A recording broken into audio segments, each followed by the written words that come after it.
You'll visit here a place called ancient Neapolis. Today it's known as Kavala. And it was here where Paul and his companions docked and started to preach the gospel, and from here the gospel spread west across Greece and eventually to the rest of the world.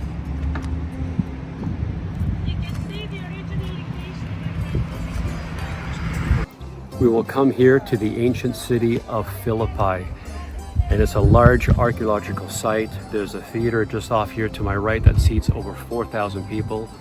And behind me is the original Roman Forum where all the shops were, the original Ignatius Road where Paul and the other his companions walked and preached. And then behind me is also known as the Bema seat, the Bema area where you would address the crowd. And this is where Paul would begin to preach the gospel.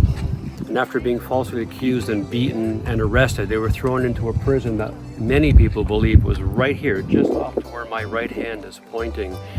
And we just read together through the book of Acts, I believe it was in 16, the story of how all that happened, and it took place right here. It's just a powerful way to connect with the scriptures, to walk through the literal places, the streets, the sights, and the sounds of the New Testament.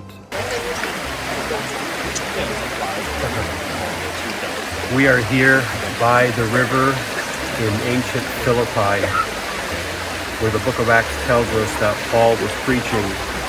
And a woman here named Lydia became the first named person in history on this continent, in this country, to accept the message of Jesus.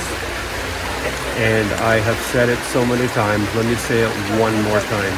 You really begin to connect with the New Testament when you walk through these places in the beautiful country of Greece.